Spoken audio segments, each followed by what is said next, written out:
Programme میں ایک دفعہ پھر خوش آمدید کہتے ہیں اور ناظرین ہم بات کریں افغانستان کی موجودہ صورتحال پہ۔ وقفے پہ جانے سے پہلے ہم بات کر رہے تھے کہ بھارت کو ایک خاص طور پہ پیغام دیا جا رہا تھا ہماری آرمڈ فورسز کی طرف سے کہ اگر بات کرنی ہے تو ہماری آنکھوں میں آنکھیں ڈال کے کرو، پیچھے سے وار کرنے کی ضرورت نہیں ہے۔ 25 فروری والا واقعہ تو بہت اچھی طرح سے یاد ہوگا، اس پہ بھی ہم نے بات کی۔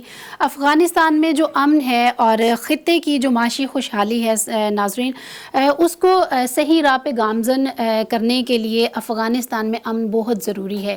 خطے کے امن و استحکام کے لیے افغانستان میں امن کا ہونا بے حد ضروری ہے۔ جس طرح سے مقبوضہ جموں کشمیر کی بات کی جاتی ہے کہ جب تک مقبوضہ وادی میں امن و استحکام نہیں ہوگا اور اگر بھارت اپنے ان ہتھ کنڈوں سے باز نہیں آیا تو پورا خطہ اس کی لپیٹ میں آئے گا۔ اسی چیز کا ذکر جو ہے وہ آج صدر ڈاکٹر عارف علوی نے بھی کیا ہے۔ انہوں نے کہا ہے کہ سرمایہ کاری اور کاروبار کے جو مزید مواقع ہیں وہ ہمیں جو ہے میسر ہوں گے افغانستان میں اگر امن و استحکام قائم ہوتا ہے۔ اور یہ صرف پاکستان کی بات نہیں ہے ناظرین، یہ باقی ممالک کی بھی اگر بات کی جائے، ہمسایہ ممالک کی بھی بات کی جائے تو وہاں پہ بھی امن و استحکام ہوگا اور خوشحالی آئے گی۔ جی سمیع اللہ صاحب آپ کی طرف آؤں گی۔ یہ جو صدر ڈاکٹر عارف علوی نے سرمایہ کاری اور کاروباری مواقع کی بات کی ہے، آپ اس کو کس طرح سے دیکھتے ہیں کہ کیا واقعی ہی ایسا ہوگا کہ افغانستان میں اگر امن و استحکام ہوتا ہے تو کاروباری مواقع جو ہیں میسر ہوں گے؟ لیکن اس پہ کچھ مبصرین کا ایک اور بھی خیال ہے، اس پہ ہم بعد میں جائیں گے۔ آپ پہلے مجھے اس کا جواب دیجئے گا کہ کیا واقعی ہی ایسا ہے، ایسی صورتحال آپ کو نظر آ رہی ہے کہ یہ مواقع جو ہیں وہ ہمیں حاصل ہوں گے؟ سی پیک سے افغانستان، ازبکستان، تاجکستان، یہ پورا روٹ اس کے ساتھ شامل کیا جائے گا۔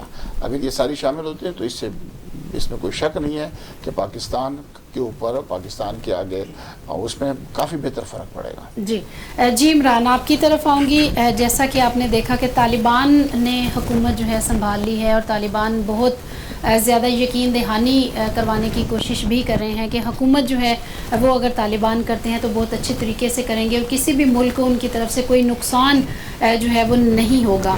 ایون کہ وہاں کی خواتین جو خوفزدہ تھیں ان کی حکومت سے، ان کو بھی انہوں نے یقین دہانی کروائی کہ تعلیم جو ہے وہ ویسے ہی جاری رہے گی، خواتین اپنی تعلیم جو ہے وہ جاری رکھ سکیں گی، ان کو اس چیز سے ڈرنے کی ضرورت نہیں۔ ہاں البتہ ہم لوگ شریعت کی بات ضرور کرتے ہیں کہ جو وہاں پہ بیرون ملک یا پھر یورپ کا کلچر ڈیولپ کیا جا رہا تھا یا انٹروڈیوس کروایا جا رہا تھا، اس کو ختم کرنے کی ہم ضرور کوشش کریں گے۔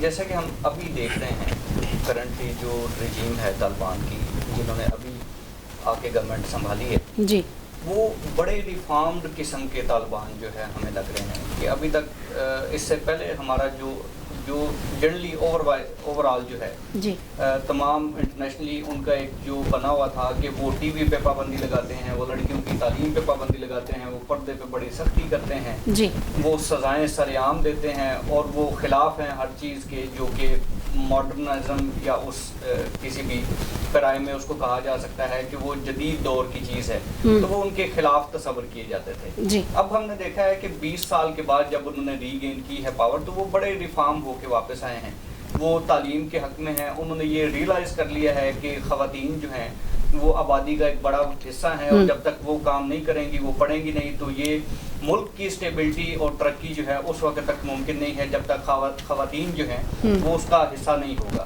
سو اب ہم دیکھتے یہ ہیں کہ وہ پہلے سے بڑے زیادہ منظم اور بہتر طریقے سے واپس آئے ہیں اور ہم امید یہ کر رہے ہیں، اور پھر ان کے بڑے ویلکمنگ جسچرز ہیں جیسے کہ آتے ہی انہوں نے مختلف جو علاقے ہیں، مختلف ممالک ہیں، وہاں اپنے سفیر بھیجیے، ان سے اکنامک کی بات کی، وہاں سے ٹریڈ کی بات کی جی، اور وہ ڈفرینٹ ایونیوز تلاش کر رہے ہیں کہ وہ ایک بہتر ماڈرن وے آف گورنمنٹ جو ہے اس کو اڈاپٹ کر کے وہ اپنے ملک کو ترقی کی راہ پہ گامزن کریں، جو کہ بڑی پازیٹیو جسچر ہے جس کو ہم خوشائن کہہ سکتے ہیں۔ اور اس جسچرز کے ساتھ انٹرنیشنلی بھی آپ دیکھیں کہ ان کو ویلکم کیا جا رہا ہے۔ تمام جو ممالک ہیں ان کی پالیسیز پہ کوئی اس طرح سے تنقید نہیں آئی اور نہ ہی اب اس طرح کا جو ڈر خوف ایک ان کے آنے سے تھا کہ وہ ریونجفل ہوں گے، وہ بدلے لیں گے اور پھر سے وہ افغانستان کو پتھر کے زمانے میں لے جانے کی کوشش کریں گے۔ وہ تمام جو افسانے ان سے منسوب تھے وہ اب نہیں رہے، اور انہوں نے بتایا ہے کہ وہ بالکل اپنے ملک کو ترقی یافتہ دیکھنا چاہتے ہیں، اور وہ تمام اقدامات کریں گے جو کہ کسی بھی ملک کی ترقی کے لیے ضروری ہے. اب آپ کے پریویس سوال کی طرف آتے ہیں کہ ٹریڈ جو ہے، انہوں نے کہا ہے کہ وہ مختلف ممالک کے ساتھ ٹریڈ کو جو ہے وہ بھی یوٹیلائز کریں گے، اور اکنامک جو کوریڈورس ہیں وہ بنائیں گے، جو کہ اگین بڑا خوش آئند ہے. آپ افغانستان کی اگر آپ اسٹریٹجک پوزیشن دیکھیں گے تو اس سے پرے رشیا اور تمام وہ ریاستیں ہیں جہاں سے اگر ہم پاکستان کے ساتھ ٹریڈ کی بات کریں تو آپ کی جو گیس ہے LPG ہم بڑی مہنگی منگواتے ہیں، اور اس کے لیے ہمارے جو مال بردار جہاز ہیں انہیں بڑا لمبا روٹ لینا پڑتا ہے. تو اگر افغانستان کو ہم اس ٹریڈ روٹ میں شامل کرتے ہیں تو ہم سستے داموں میں LPG اور دوسری گیس منگوا سکتے ہیں. ہم جو اپنا ٹریڈ روٹ ہے جو ابھی تک ہم نے چائنا تک جس کو ایکسٹینڈ کیا، جس کو ہم سی پیک کہتے ہیں، اس کو اگر ہم ایکسٹینڈ افغانستان کے ساتھ کرتے ہیں تو رشیا کو بھی اس میں لوپ لیا جا سکتا ہے. تو یہ دیکھیں کتنی بڑی مارکیٹ کریٹ ہوگی، اور پھر افغانستان کے پاس چیپ لیبر ہے، اس سے استفادہ کیا جا سکتا ہے. بہت سے ایونیوز ہیں جو کہ افغانستان اگر ٹریڈ میں انٹرسٹڈ ہو تو ان کو یوٹیلائز کر کے ڈیفینیٹلی دونوں ممالک کے لیے، بلکہ تمام ممالک جو کہ اس میں آئیں گے، جو کہ رشیا، چائنا، پاکستان، افغانستان، یہ ان تمام ممالک کی جو اکنامک جو سچویشن ہے اس کے لیے وہ ایک بڑا پازیٹیو چینج ہوگا. سو ہمیں اچھی امید رکھنی چاہیے، اور یہ امید رکھنی چاہیے کہ ان تمام ایونیوز کو یوز کر کے ہم دونوں ممالک کی بہتری کے لیے اور فلاح و بہبود کے لیے کام کر سکیں گے. ٹھیک ہے ذیشان صاحب، اس ٹاپک کا آخری سوال آپ سے کروں گی. ہم لوگ اتنے خوش کیوں ہیں طالبان کی حکومت آنے پہ؟ مبصرین کا یہ کہنا ہے کہ یہی طالبان ایسے گلے پڑیں گے کہ پاکستان کو لگ پتہ جائے گا. آپ اس پہ کیا کہیں گے؟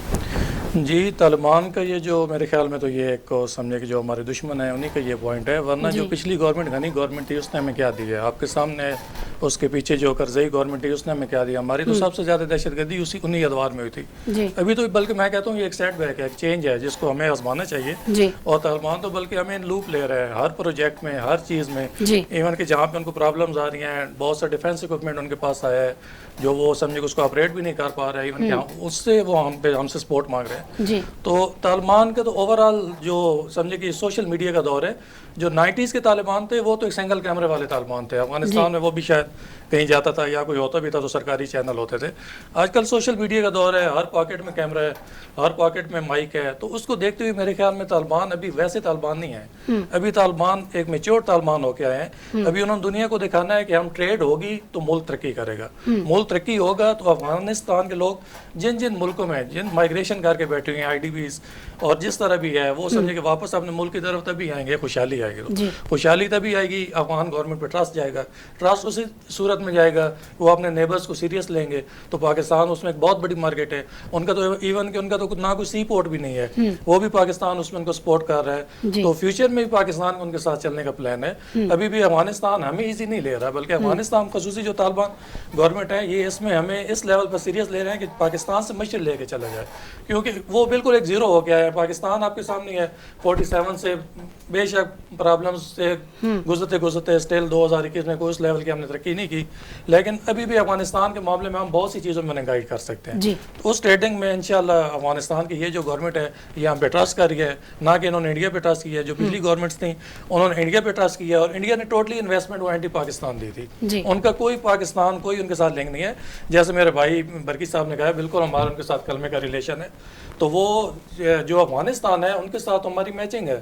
ہم مسلمان ہیں، وہ بھی مسلمان ہیں. پھر ہم ان کو سیریس لیں، ان کو سمجھے کہ ان کی زمین اینٹی ورلڈ نہ یوز ہو، اینٹی ٹیررزم کے اگینسٹ نہ یوز ہو. ایک اچھے طالبان بن کے تو یقیناً پاکستان ان کو سپورٹ کرے گا، اور کرنی بھی چاہیے. وہ ہمارے بھائی ہیں انشاءاللہ ضرور. ٹھیک ہے ناظرین، پروگرام کے دوسرے موضوع کی طرف بڑھتے ہیں. کل چونکہ 12 ستمبر ہے اور 12 ستمبر کو 42 ملک میں کنٹونمنٹ بورڈ کے الیکشنز جو ہیں وہ ہونے جا رہے ہیں، لیکن بہت ساری جو اپوزیشن کی پارٹیز ہیں ان کو اس پہ اعتبار نہیں ہے کہ اگر RTS سسٹم جو ہے وہ بیٹھ جاتا ہے یا نہیں، اور ان کو یہ یقین ہے کہ کل بھی دھاندلی ہوگی، تو اس لیے وہ پہلے سے ہی ایسے بیانات دینا شروع ہو گئے. ہمارے ساتھ چونکہ اپوزیشن کے بیٹھے ہیں سمیع اللہ خان صاحب، سمیع اللہ صاحب سے پوچھتے ہیں. جی سمیع اللہ صاحب، آپ کو کتنا اعتبار ہے کل کے الیکشنز پہ؟ کیا آپ کو بھی کوئی شک ہے؟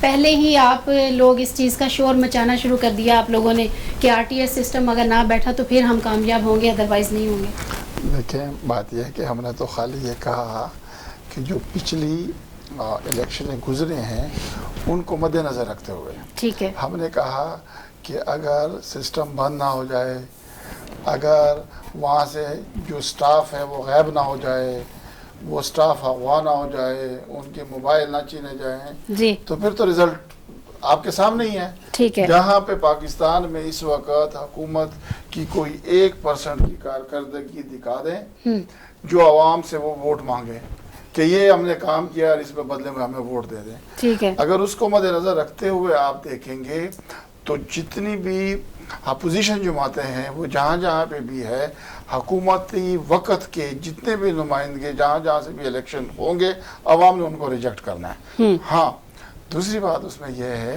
کہ اس الیکشن کے خلاف اپوزیشن سے زیادہ حکومت احتجاج کر رہی ہے۔ اچھا، حکومت کے کل کے پریس کانفرنس آپ نے دیکھے ہوں گے، اس میں وہ حکومت الیکشن کمیشنز کے اوپر جو الزامات لگا رہے ہیں، جی یہ تاریخ میں پہلی